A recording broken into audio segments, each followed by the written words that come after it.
Hey everyone, CJ here. Welcome to another episode of Open the World Map. This time we're going to talk to Paul Gabat from Philippines. He has done something quite remarkable in a short period of time. Within a few years, he built a large D&D community in Philippines out of practically nothing. He organizes D&D event through his group Greasy Snitches. So today we are going to ask him about Filipinos' playing habits and also how he built his community. My name is Paul Gabat. I am part of a group called the Greasy Snitches. So we basically run Dungeons and Dragons and other tabletop events here in the Philippines. So where are you located, Paul? I'm actually located in Metro Manila, more specifically in Mandaluyong City, here in the Philippines. Obviously, you saying that you are organizing D&D events in Philippines means that there are Filipinos playing Dungeons and Dragons. And is it a relatively new thing, or has that always been D&D fandom in Philippines? Well, Dungeons and Dragons actually exploded here in the Philippines around 2 years ago. 2 years ago, more specifically here in Metro Manila, and then it just started expanding through organized play, Adventurous League.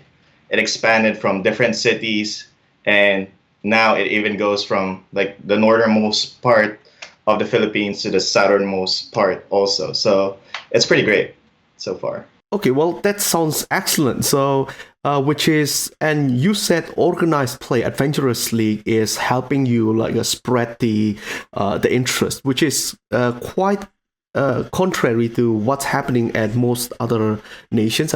I guess, because I've heard that most people would prefer to play at home. Some would play organized events, but once they are done with it, usually they just start their own home games. How is the Adventurous League scene in Philippines? Is it really do everybody just play organized play, or there are people playing home games too? Oh, obviously there are people playing home games, homebrew games more specifically, and it's still here in the Philippines. It's still active, pretty active. But ever since 2 years ago, when we introduced Adventurous League and started playing, more people started to join. And what's different here is we don't actually play in stores. We play at home. We play at coffee shops, at fast food chains, anywhere where there is a long table, free chairs, or even at the just outside under the moon on the grass. As long as we can roll dice, we do it. All right, do people get curious what in the world you're doing with those weird dices, in restaurants, perhaps, or cafe? It's like, I'm sure a lot of people have never seen what in the world you're doing. Oh, yes, definitely. At times it gets really weird, but since once you get used to playing Dungeons and Dragons, you're used to role playing, you start to stop caring anymore what other people think. And sometimes people just stop and look what we're doing, and they see that, hey, what is that? They're rolling dice. They have miniatures. Are they acting? What's going on? And they get curious. We tell them what we do, and then they ask, can they join? Who runs the Adventurous League game? Are they just independent groups starting up, or are you all connected in a way somehow? So we created a Facebook group called Adventurous League PH. A lot of people who wants to play Dungeons and Dragons in Adventurous League format, they usually go to that page, look for games, and the thing there is our group, our play group, basically started thinking, how can we actually get those exclusive games or exclusive adventures that you can only get on conventions? Because as I said, we here in the Philippines, it's the opposite. We don't get the store support because there's barely any store who runs or openly supports Dungeons and Dragons in terms of merchandise and everything. But now it's starting to happen because of our community is growing. Now we're getting more Dungeons and Dragons merchandise or something related to that. But yeah, so our group decided, you know what? Can we run an event, a Dungeons and Dragons event for our community? And we started thinking of the logistics. Where can we go? What can we do? And then it just started rolling. And now we can actually run epic adventures. So it's a multi-table adventure where everybody can play. And that made everybody in our community happy. And it's like, hey, let's continue. And then more groups starting popping up, making more events. And it just made me happy about that. So, which language do you guys usually play? You know what's English here in the Philippines is so common, and everybody wherever you go to, you can speak to them in English. And sometimes to make it easier for everyone else, we role play in English, make it easier. And then in D&D, there are actually different languages, right? So sometimes there can be Draconic or at times Elven. And then that's the time that we use our native language to speak.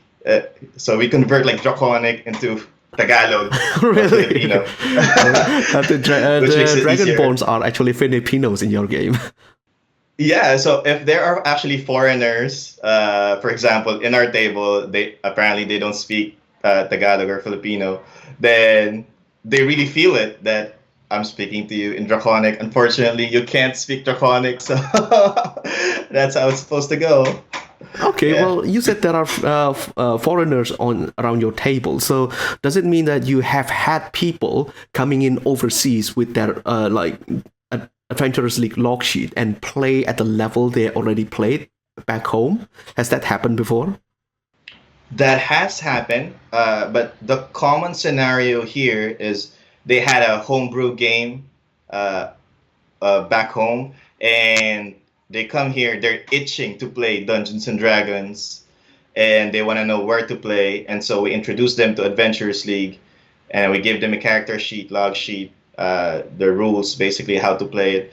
And they come to our table. They watch first because they want to see if are we role playing in English or in Filipino? And once they start seeing that, hey, I can understand what's going on here, I know the rules, I know that they're about to get killed by a dragon, I want to join in on that fun. So All right, yeah, that's sounding incredible. So in Philippines, where would you buy the D&D materials if game shops are not supporting it? Do they just sell the books and tell you to go away and find your own game? Is that how it works in Philippines, or at least they would point the buyers to your group or something like that? Yeah. How do people right. connect? Yeah. Yeah, before it was, or at least a year or so ago, it was really difficult because once a new hardcover from of Dungeons and Dragons book comes out, we have no access to that.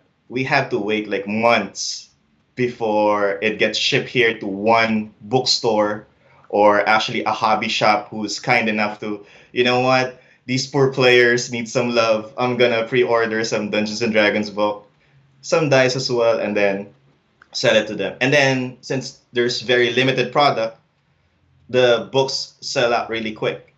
And but now slowly the bookstores and hobby shops are now selling miniatures, dice, and Dungeons and Dragons books. So now it's a bit easier for us. Can I ask you, how is Dungeons and Dragons played compared to what you see on Critical Role or somewhere else? What's the defining thing? Right. Well, in Critical Role has actually been a big influence here in the Philippines also, because once we see people who are interested in playing Dungeons and Dragons, we tell them, hey, you should actually go to YouTube or go to their website and watch Critical Role. They're very famous right now, and you can see how they role play. So most of the Filipinos that play Dungeons and Dragons are into role play. They want that. Uh, they live for that. They're seeking that. There are those also that it's number crunching. They want to see how far can you go in terms of the rules that are out, and it's their kind of fun. And we let that happen. In terms of the old players before, we have actually a member. He actually has a picture with Gary Gygax, and we're all like geeking out, like, holy crap, you had a picture with him. It's pretty awesome. So there are a lot of people or players that have played for a long time, and now since the community is growing for Dungeons and Dragons again, they started playing, and now they're attending conventions that we make. And it's just so fun. Now they bring their kids, they bring their grandkids, and we're all just playing. I want one big happy family playing Dungeons and Dragons. Yeah, that sounds incredible. And when you said you guys had a bit of a short supply of books, which it sounded quite interesting to me because I thought America and Philippines had pretty much the same language licensing deal because if a book is published in America, usually it can just be brought to Philippines without needing any translation because Filipinos learn American English, don't they? Right, right. So there's a big America has a big impact in terms of culture here in the Philippines. So we're more exposed to that, to the U.S. culture, and that's why we are exposed to Critical Role, Stranger Things, and everything else that comes out from there. But yeah, the stores are Magic the Gathering. One of another hobby is that's really famous here. So a lot of hobby shops support that, but Dungeons and Dragons, since it's just starting out, there's not enough. You really have to go on an adventure, make a survival check, make a investigation check to know where to actually go and buy those materials that you need. All right. I like the references you're making. That's good. Yeah, sorry for those who are not playing Dungeons and Dragons. I know it might be a bit difficult, but I'm just a nerd with Dungeons and Dragons. Yeah. All right. Yeah. Okay. Well, when you said that there is a strong like American influence in your like pop culture and things like that, so what inspires your role play? Is it like Tolkien or like mostly American stuff, or are there a bit of crossover? Because is do Filipinos watch like Korean dramas or things like that, or like maybe other pop culture like Japanese anime or stuff like that? What drives your role play? Oh man, you just opened like a lot of doors right now. Basically, it's everything. We have access to, yes, like you said, Korean drama, Japanese animation, even Chinese culture, a lot of things, and Europe as well.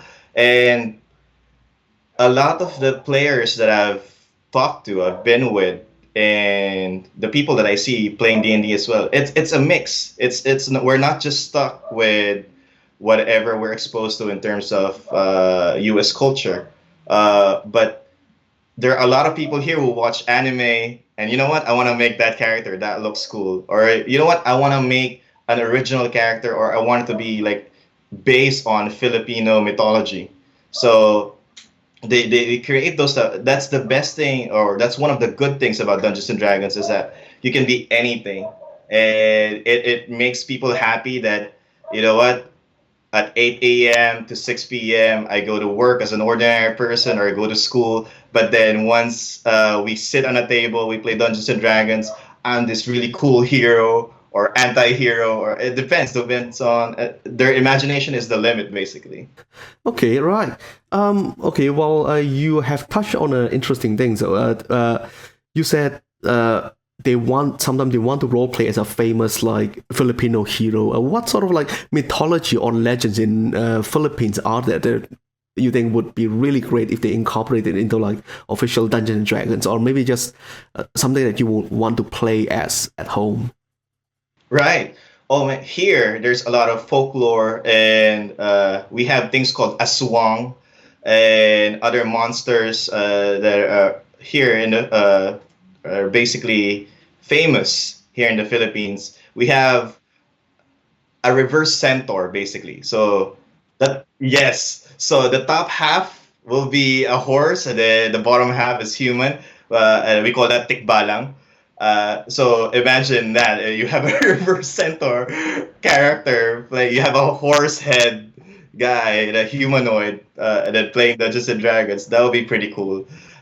One of the things that we did as event organizing group, Greasy Snitches, is that on our last major event, since it's Adventurous League and it's a charity event, we actually were able to create and give out certificates that are actually familiars based on Filipino mythology or folklore. So we have something that is called Bakunawa, which is basically a big creature in the sea that can fly that actually eats the moon, something to the sort. I'm sorry, I'm not really that uh, good in terms of Filipino folklore. People will kill me when once they see this. but but basically, yeah. And then we have someone called Sari Manok, which is basically a legendary bird, a rainbow feathered bird that flies in. We have that as well, and we were able to incorporate that in in our event so that people can actually enjoy it. It's exclusive here, so if you want to get those things, then you can join us for a game of Dungeons and Dragons, and then we can give it to you. Okay, well that's okay. That sounds great. So like people can perhaps on their holiday just come to one of your games and get some exclusive items then. Yeah, actually, yeah. Whenever we have events, we want to include as many people as possible. We want to expose them to the games that we have here in the Philippines. How lively it is. Like people play for up to like 16 hours, 24 hours straight, just so they can actually feel it, role play their character to the limit. And sometimes they're just stuck in that world. They're just so good. You want to play some more. That okay, let's keep going. It doesn't matter. It's gonna be Sunday anyway tomorrow, so why not? Things like that. Yeah, okay. It's great that like Dungeons and Dragons is becoming so popular in Philippines. So, are there any other tabletop role-playing games that Filipinos play, or are they experimenting with? Is there anything else that's rivaling Dungeons and Dragons in terms of popularity? In terms of popularity, from my perspective, because again, I'm more exposed to the community of Dungeons and Dragons Adventures League, so I see that there's a lot of activity happening there. But I also see that other tabletop RPGs, which is great. We usually say that Dungeons and Dragons is the gateway to other tabletop RPGs, and now we're seeing that here because now we have Call of Cthulhu games.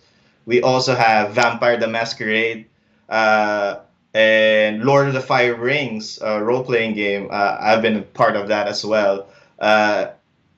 And other more RP. We're exploring more. We're actually checking. I have friends who actually check out other Kickstarter RPG books, and they want to test it out. And it's just great. It's expanding here.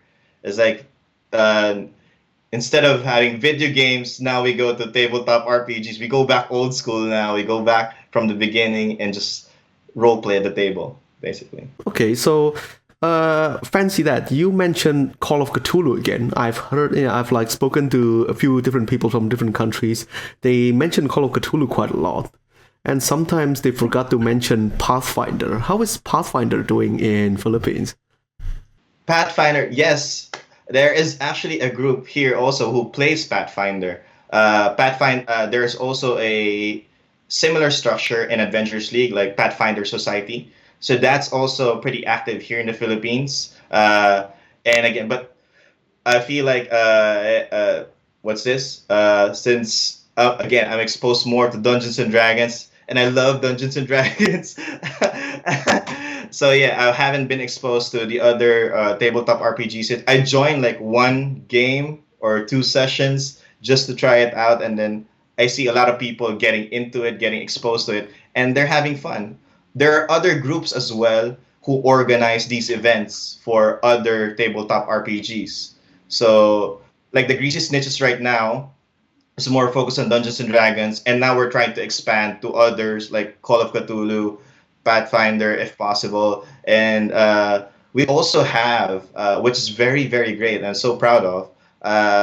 We have a local tabletop RPG called Tadhana. So that is more based on Filipino folklore and mythology, and it's we actually we're I think we are getting an event for that particular tabletop RPG from a different group. A different group is organizing that, but basically we can actually play that now. If you want to be exposed to Filipino folklore, it'll be available.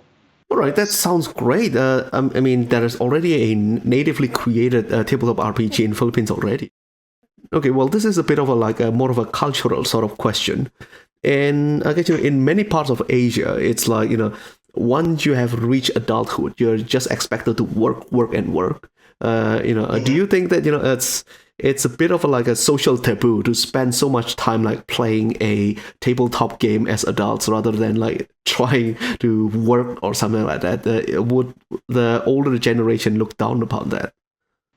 No, I know. It's difficult because you want to play more games and you see more adults playing rather than kids. But that's what we're trying to change. That's why we want to expose more kids to play Dungeons and Dragons and other tabletop RPGs.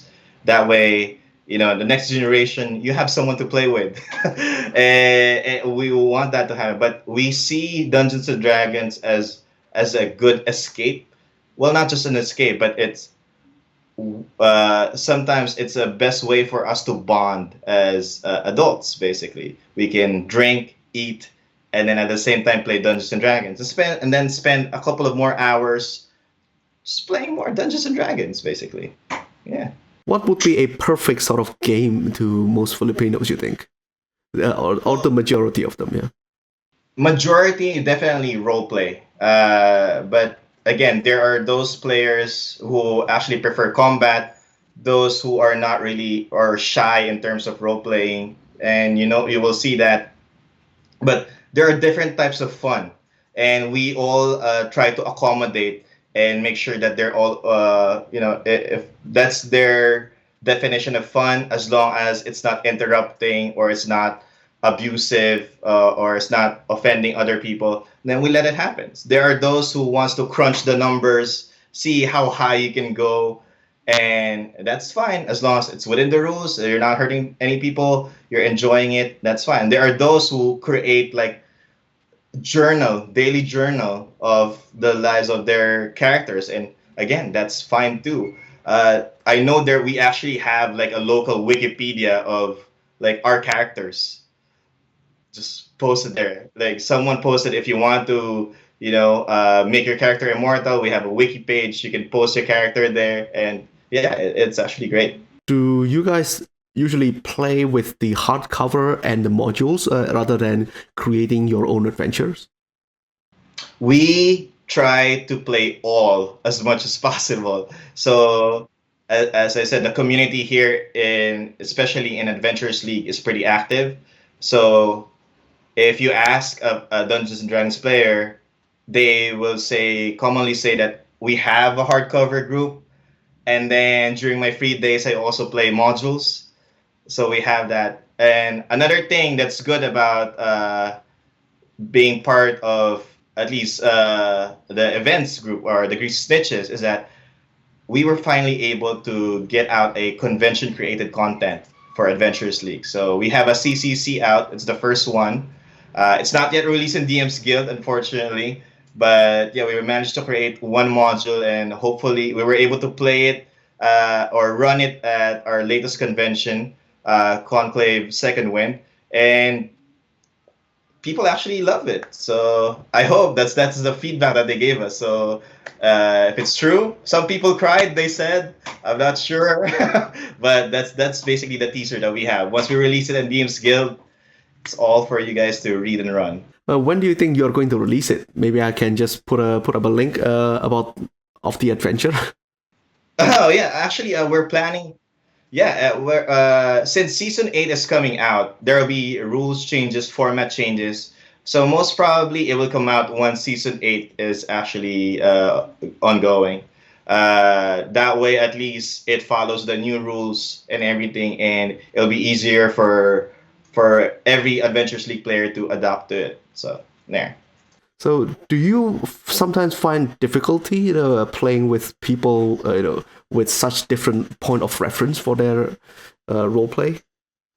Sometimes it is, especially if I don't know the source of their character.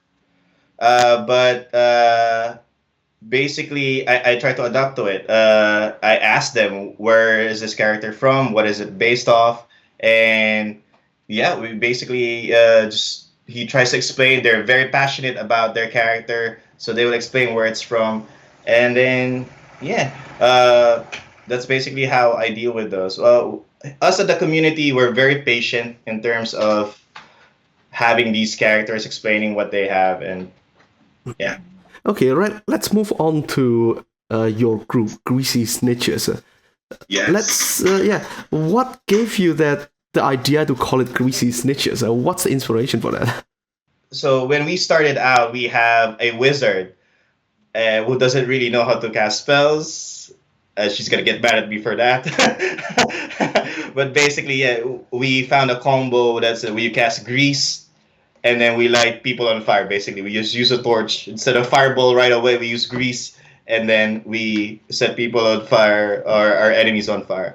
And on our first adventure, me as the dungeon master, they basically have a scenario where they're supposed to return an item, but they failed to do that, and they became like snitches basically. And like, it's that guy's fault. It's that guy. Go after him, and that's what it came to be. We became the greasy snitches. So sometimes it's funny, but at the same time, or at times it's difficult because we create charity events. And then when they ask what's the name of your group, we're called the Greasy Snitches. It doesn't sound really nice, but yeah, we're people are trying to learn who we are, and it's growing, and it's fine. We love it. Okay, right. And how did you actually start the Adventurous League? Sort of like events. I mean, do you receive any help from anybody, or do you do your own research, or you consult with somebody? No, we actually have the Adventurers League admins are especially Bill Benham. He's actually been very helpful. Every time we have a request, we actually communicate to him, to the admins. If you want an epic multi-table adventure, premier adventure, special certificates that we want to give out in events, we usually talk to him and the admin team, and they're very generous in terms of helping us with it. Okay. Well, that's good. That's good. And what's gonna be your future plan? I mean, how many people do you have in your events right now? How much do you want to see it grow? We want it to be as we our goal at the Greasy Snitches. That's why we're doing this tabletop event. Like our mission is to have like a D&D event at every a D&D game at every home. That way, you know what? Once we're done with work, with school or anything, we can just knock on our neighbor and say, "Hey, are you playing Dungeons and Dragons? Can I join?" That is the dream. That is what we want to have, and so that's why we want to invite as many people as possible to attend our events or just play a game with us and expose you to the beauty of Dungeons and Dragons. All right. So, do you have branches in other cities, or those are other groups running it? Yeah, actually, we have now here in Metro Manila, since it's like kind of focused here, we have other groups now running events like Adventures Anonymous. We also have the League of Extraordinary Ordinary Best Friend, who are actually running an open. So it's like a competitive style of Dungeons and Dragons. It's not instead of an epic, you help each other. In D&D Open, it's like one team will win in that particular game. We also have a Demand Dudes in the north in Baguio who are starting out now. And we also have an event to the south. We have a group who actually run Adventurous League game who actually just completed an epic in Davao. So it's actually really fun. So it's now expanding, actually. I'm gonna ask you the last question of this interview. This is a question I ask everybody. Yes, what is the secret sauce to your DMing? Mine. Oh no. All right. My secret sauce, and I'm gonna expose it now. And basically, In public, yes. I usually say to my players, follow your heart. When they hear that, they know it's Paul Gabat who's DMing that game. Because what happens here is sometimes at games, you are facing let's say, a dragon or a giant, and you want to help out your party mates so that you can defeat the giant, but you as a character, you have a crush on that giant. You like that giant. You want to be friends with that giant. So what should I do? Usually players are have a mixed feeling on that. Should I, as a game, do I help my teammates, or as a role playing scenario, should I just do what my character would do? And I always tell them, follow your heart. If it's gonna get everybody killed, at least you did it by following whatever your character wants to do. But if you want to help your teammates, then yeah, go ahead. So basically, Dungeons and Dragons is an imaginary game, and this is a place where you can actually do anything, and that's why you shouldn't feel restricted. So whatever you feel inside, just let it out. And if you're in my table, I will let you do that. Again, as long as it doesn't hurt anybody, doesn't offend anybody, and that's fine. We're all good. We're here to play Dungeons and Dragons. That's my secret, everybody. Follow your heart. It's a very good advice. Very good advice. All right. So, is there anything else you would like to plug or say to everybody before we end the interview? Sure. So again, if you're in the Philippines or you're planning to visit the Philippines, if you want to know more about Dungeons and Dragons, we are the Greasy Snitches. Our website is greasysnitches.com. You can also follow us in Instagram, Twitter, Facebook, especially in Facebook, Greasy Snitches Presents. We also have, if you want to join our community in Facebook, it's Adventurous League PH. So you can join that. We have over 2,000 members already there. Very active every day. Even in the morning, there are games happening. So you can just go there, post if you're looking for a game. And we're all going to be there to help and support you. Yeah, and other groups, Adventurous League Anonymous, League of Extraordinary Best Friends, and the Man Dudes, they're all setting up events as well. So feel free to support them if you have time. And that was Paul Gabat from Philippines. You can find the link to his Facebook group in the description below. Before I end the video, let me give thanks to my Patreon supporters for supporting this series. If you like what I'm doing, consider joining Patreon so that you can also ask questions to our future interviewee. Subscribe to the channel and remember to click on future videos so that you can open the world map as we explore tabletop RPG cultures from all around the world. CJ, over and out.